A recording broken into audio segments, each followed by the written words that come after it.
ఈ సందర్భంలో మనం కూర్చోబెట్టి మాట్లాడితే ముందు అది వేరేగా వెళ్తుంది.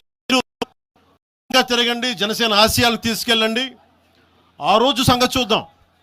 ప్రజలు కోరుకున్న మీద చూద్దాం తప్ప నాకేమి ఇక్కడ కూర్చొని ఆంధ్రప్రదేశ్లోనే అధికారం కోరుకునేవాడిని, తెలంగాణలో నేనే అధికారం కోరుకుంటాను, ఒక మార్పు తప్ప.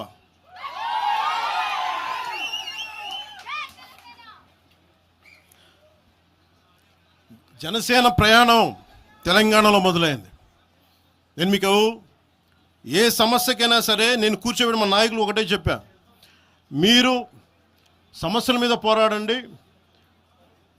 నాకు బాగా ఇబ్బంది కలిగించే అంశం ఈ మధ్యన పదే పదే చూస్తూ ఉన్నాను. మాట్లాడితే ఆంధ్ర ఆంధ్ర ఆంధ్ర అని చెప్తా ఉన్నారు. తెలంగాణ ప్రజలకి ఆంధ్ర మీద విద్వేషం లేదు, తెలంగాణ నాయకులందరికీ విద్వేషం లేదు.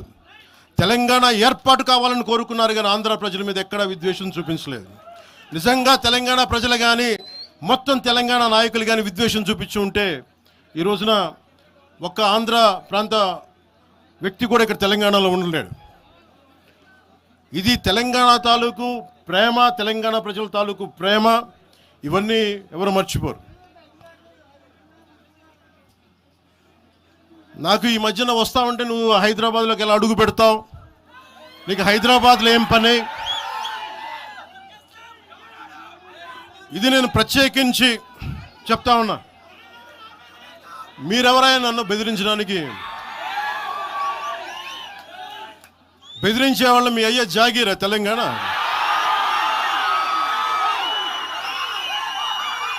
నా మీద దాడులు చేస్తా ఉన్నారు కదా. నాకు తెలంగాణలో బెదిరింపుల కంటే కూడా ఆంధ్రాలో బెదిరింపులు ఎక్కువ. నాకు తెలంగాణలో ఇంకా రానివ్వు అంటారు నన్ను, ఆంధ్రాలో అయితే తల తీసేయని అంటారు కోనసీమలో కొంతమంది. నేను ఓడిపోయినప్పుడు 2019లో ఓడిపోయినప్పుడు మన తెలంగాణ నాయకులు ఒకరే చెప్పారు, అన్నా మా తెలంగాణలో ఉంటే నీకు పరిస్థితి రానిచ్చేవాళ్ళం కాదని చెప్పి. నాకు నిజంగా తెలంగాణ అద్భుతంగా ఉండాలి, యువతకు అద్భుతమైన అవకాశాలు రావాలని కోరుకుంటాను తప్ప నాకు ఇక్కడ కొత్తగా బావుకునేది లేదు, ఏమీ లేదు.